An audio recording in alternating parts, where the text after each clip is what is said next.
What's up, everyone? It's the God, Young Montu-Ra, and welcome to Montu-Ra, the podcast, where I talk about the good, the bad, and the downright dirty of music, business, and spirituality. What's up, my gods and goddesses? And we are back. We are finally back again. I don't even know what episode this is. I've been going through a lot of spiritual things. I told everybody at the beginning of this year, this is the year of the transformation, and I am living proof of that. And I want everybody to know out there before we get started with this weekly cosmic forecast. This is what happens when in our spiritual journey. Sometimes we need weeks or even months to get ourselves collaborated with the new energy, with the new frequency that is coming in, that is here. That 888 portal, Lionsgate, was epic. Definitely going through a lot personally in my own life, but at the same time, I know this is the transformation. We're all going to go through periods of there's going to be some doubt, there's going to be some uncertainty, there's going to be miscommunications, there's going to be a lot of different ups and downs and things like that. Been having a lot of just weird stuff happening to me, and I know it's all for a reason. Now, in this moment, I couldn't tell you what that reason was, but I know at the end of the day, as we get closer and closer to the winter solstice that we've been talking about a lot here, we're going to start to see how everything is going to unfold in our life. And I am definitely part of this journey with you all. So I appreciate everybody for tapping in again on today. We are still in Leo season. We still got a couple more days for this energy. So I know happy birthday to all my Leos out there. But this is a period that has been helping us to be more bold and has helped us to be more proud of who we are, right?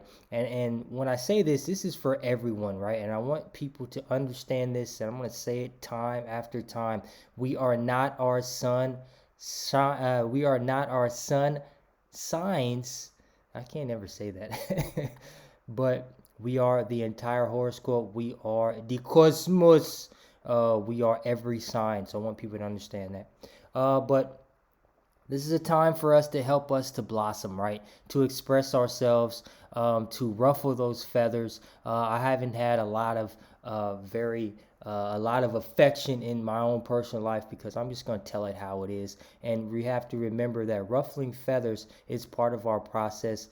I will no longer not speak my truth regardless of who it might offend. And I'm not talking about being disrespectful or just saying, just being rude for any means. I'm saying being who we are. And when we're on our spiritual journey, we're going to ruffle feathers naturally, right? The energy, we're going to trigger people just with our presence.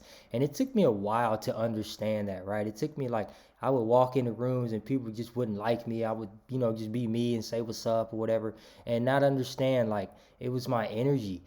Some people can see our glow better than others, right? So that's something to understand, especially while the sun is still in Leo.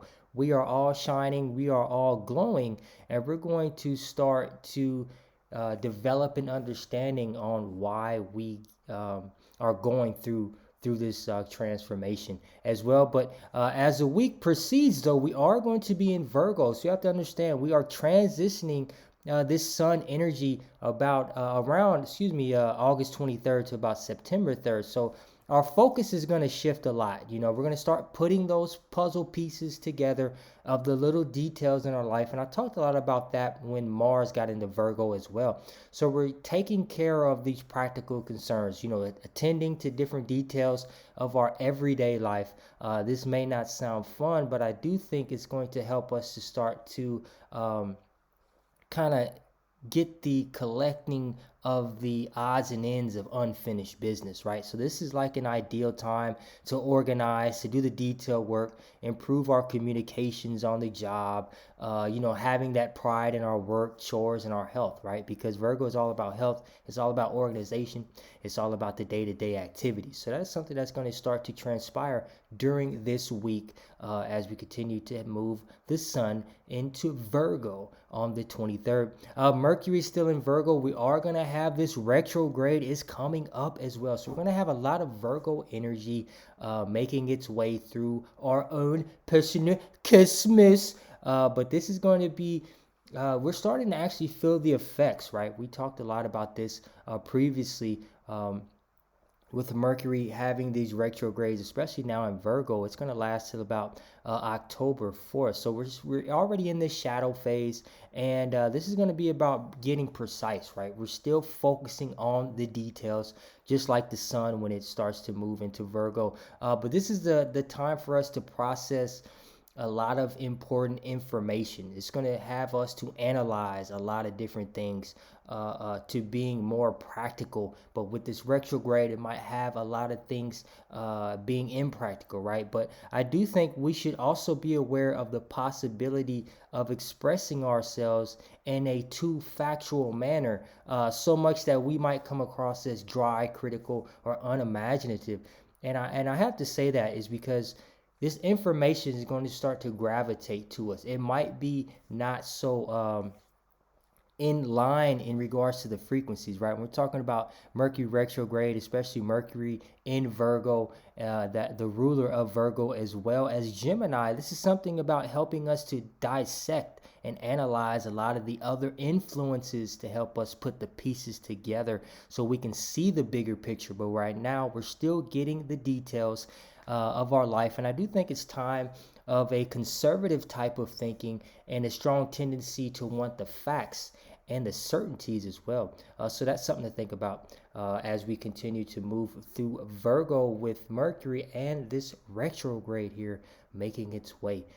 So obviously, we know Venus is still in Leo. We are still retrograde Venus right now till about, we still have about a couple more weeks. So everything, especially in our relationships, have been a bit of a game changer, right? This is something that we have all had to attend to, even in my own personal life, right? So this is something that we are really starting to kind of see what is for us and what isn't, right? In our relationships, particularly, because has been a great time for us to understand who's bringing value to our life and who isn't, who is helping us to be better and who isn't. Are we helping others to be better in our personal relationships? So we've probably had a lot of people come in and out of our life during this retrograde, but I do think this has been a great eye opener for all of us because during this period, it's been a lot of drama, it's been a lot of rejection, it's been a lot of warmth, it's been a lot of expressing who we are and what we need from our love life and our relationships with others.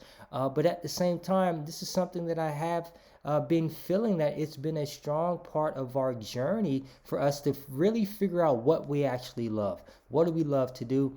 How are we taking care of ourselves in regards to our self-love? And I'm not talking about just posting bullshit online or posting quotes and all that type of shit. I'm talking about real self-love, putting in the work, doing the mundane task of really saying we love ourselves, right? Drinking that water that we need, eating the right diet,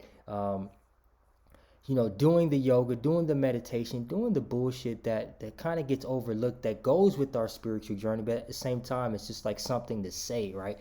I'm just going to be honest. Those tasks are, bullshit at times, but we continue to do it is because we know at some point it's going to help us to understand ourselves better. And I do think this Venus and Leo cycle has been a very strong game changer for a lot of us as well. So let's understand that this is definitely helping us to get more acknowledgement, maybe even validation from who we are and what we bring to the table, and how that is being expressed to others in our life as well. Next, we have Mars is still in Virgo here until about August 27th. So we have a lot of Virgo energy. We're getting that workhorse energy. We're going to get the details of it with Mercury. The sun is going to be there here in the next couple of days. So this is helping us to really continue to press on, right? I took about a week off from streaming and podcasting, just trying to figure things out. Where do I want to really put this energy? And I'm back and I'm feeling ready, is because now I have to focus on the details of all of these big plans, right? I just got my residency here in Europe, so I know I'm going to be out here, and I know I have to continue to put in the work, and that is something that I think Mars is helping us to do, as well as helping us to really kind of highlight the work in our lives, the details that we are requiring, the precision that we've been talking a lot about, but at the same time it's helping us to maybe have a clear vision and give us that confidence that we need. We got the God of War still in Virgo, helping us to be that workhorse for our life and to be more efficient as well. Jupiter still in Taurus till about May 25th, 2024. So I've talked a lot about Jupiter in Taurus. We did have that new moon that had kind of, I believe, coincided with Jupiter and Uranus as well in Leo, right? So that is something that I've talked a lot about. So I'm not gonna talk too much about it, but we are still having that abundance in Taurus. It's still going to be about finances. It's still going to be about material possessions and how we are using them to the best of our ability. So we're gonna have Jupiter till about May 25th, 2024, and that's something to kind of think about as well. Saturn is still retrograde in Pisces. So this, I believe this has something to do with our spiritual journey. This is something that, with Saturn being in Pisces, helping us to really understand on where we need to put our spiritual practices in, right? Because this is kind of a frustrating time for us. For a lot of our spiritual people, and for me personally, it can be frustrating because we know that we are here for a purpose. We are here to help others wake up, but at the same time, we have to be, uncomfortable, being comfortable, uncomfortable, being uncomfortable, comfortable, right? Because we have to be vulnerable. We have to be weak in regards to be able to be strong. Those are the type of things that I've been going through my mind. But with Saturn and Pisces, is like us feeling like we are limiting ourselves, right? Because we're always going to, in a sense, start to see our limitations. We're going to see Saturn's going to help us to put us in check on what we really need the Most High for. So we are, sometimes this energy can have us lacking our faith, but we have to trust our intuition and basically trust ourselves, because things can get very weird or chaotic during this transition. Remember, I told you 2023 is the year of the transformation. And I believe this year is actually going to be the year where, if we're not on the side of our dreams, if we're not on the side of our spirituality, then we're going to continue to follow the TV and the matrix, so to speak. And this is going to take a lot of energy, and it's going to take a lot to get back on the side of where we need to be. So that is something that we are quietly like working hard so we can have real strength in our position, right? So we're learning to allow ourselves to be creative and imaginative at the same time. But I do think it's easier for us to put aside our ego in order to get things done during this retrograde. So that's something to think about as well. Uranus is still in Taurus, so we're still approaching like our money and personal possessions in new ways to learn to free ourselves from certain material constraints. And even in my own personal life, I told you all, I gave up a really great business in order to follow my path, right? In order to follow what the Most High has given me. And at the same time, I've been having an abundance of bills and expenses and all type of bullshit, because that is part of this journey. And I'm starting to understand this is part of the process. When we're sacrificing a lot, we have to sacrifice something, right? That is something that I've been made aware of, is that, hey, if you want to follow this path, you're going to have to start over. You're going to have to do different things. You're going to have to be a totally different person in regards to this new journey that the Most High has put me into. So I know that this is something that is challenging, but at the same time, there is going to be a progressiveness in all of our lives in regards to our ideas in the world of business, new ways of doing business, as I just talked about, as well as making, viewing, and handling our finances, our income, and our energy we put into making money can be can be variable, right? So remember, when I always talk about Uranus, is expect the unexpected, because this is something that is going to help us and challenge us, on what we previously valued during this cycle. So we're going to start to understand this as we continue to proceed. But remember, these outer planets take so much time for us to feel the frequency, is that by the time the retrogrades are over and things are moving forward, we actually get the information on why we had to go through it. Like when we just talked about Mercury, and Mercury's going to go retrograde here shortly. We're going to start to see those effects immediately, and then we're going to actually be able to work through them. But with the outer planets, we have to understand that it takes time for us to actually see the effects and then understand the process of why we had to go through that. Next, we have Neptune in Pisces as well. So this, I love this part. I love this. I love retrograde season because it helps us to kind of dial back so we can kind of grasp these different concepts on what this meaning is, like what is going on, especially with Neptune, the planet of dreams, fantasies, illusions. I believe this planet is responsible for our vivid imagination and our ability to relate to others. So Neptune, Saturn, and Pisces, we're going to try to remove or dissolve the boundaries that separate us from universal love, right? Because the veil is really, really thin, I believe, in saying that is for the simple fact that we can actually tap into truth without even knowing why. That is our intuition at play, and it is at an all-time high. And this is my own personal belief, my own personal experiences, is that a lot of these different energies, especially Neptune and Pisces, makes us possibly more misunderstood or overly romanticized about different things in our life, right? Because this energy can be very deceptive. But I want people to understand is that we can't jump to any conclusions. We have to really just let this energy play out, because this is like a generational planet, and I've talked a lot about that before. Is that, like, the retrograde of this isn't necessarily so dramatic, but it's something that takes months to unfold, revealing an important truth by the time this is over. So I want people to understand, especially with these outer planets, like I said, is that remember that the truth that we're going to get from these retrogrades is probably going to be when it's over. So that's something to think about while Neptune is still retrograde in Pisces. Last but not least, we have Pluto in Capricorn as well. So we're still retrograde Pluto. So this is something that is helping us to evolve. I believe this is like that that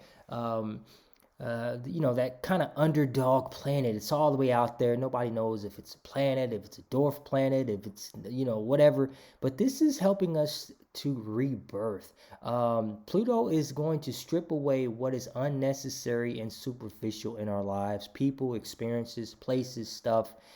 It really is. And this is the kind of experience that we all need during this transformation. Things that are not working for us, whether they're thought processes, lifestyles, are all going to go under transformation. That's happening in my own personal life as well. Is me realizing that, hey, this is what I signed up for, to a certain degree, right? This is our birth path. This is our purpose, and that is what we're finding in 2023. Is what is our purpose in this life? Where are we headed? What do we come here for, right? So while Pluto is still in Capricorn, we're rebirthing in the areas of our life that are being affected. So this is going to be different for everybody, right? Some of us might be affected in our relationships, our career, just our life, or whatever the case in some part of our life, but it may not be for everyone in a particular area of our life. But this Pluto transit is about letting go of things holding us back from profound and meaningful experiences. So that's something that we can all kind of talk about. I know they talked about the Ganoias coming back and all this bullshit, like, and that is something I might do another episode on that. But that is something to think is about. The outside world is always going to try to keep us in fear, doubt, and uncertainty. The FUD is going to be strong in everything, especially when there's transformation coming. So that is how you know we're all been prepping this year for the transformation. And that's why I said I had to get on my purpose. I had been in a business for almost a decade and realized that wasn't for me. It was for me to get to this point, right? But at the same time, if I didn't jump, timelines to a degree, I don't know if there was a way for me to get back in this new consciousness. So, like I said, spirituality is tough. I've been going through one hell of a ride, but I know everything is like working out to a degree. Everything is working out, even in my soul. I know that. But at the same time, been resisting a lot of different energies is because now I'm starting to see, okay, this is where I need to place my energy. This is helping me grow. This is where I need to get to in order to be my best self, but also being my best self right now. But remember, with Pluto and Capricorn, we might attract some jealousiness, some manipulation, controlling of people and situations. But that is something that we're all going to continue to understand, is that Pluto is revolutionizing us, in this 2023 era, right? So that is something that I want people to understand as we continue to, go through this transformation and through this journey. But I appreciate everybody for tapping in again on today. It's been one hell of a couple weeks for me, but at the same time, we are ready. We are back again. If you all do need a reading, if you're listening out there, please send me an email at officialmontu@gmail.com. And we can definitely do a great reading for you. This is the transformation. This is the rebirth 2020-23. 2020-23. This is it. I appreciate everybody for tapping in. It's the God Young Montu-Ra, and I will see you in the next one. Peace.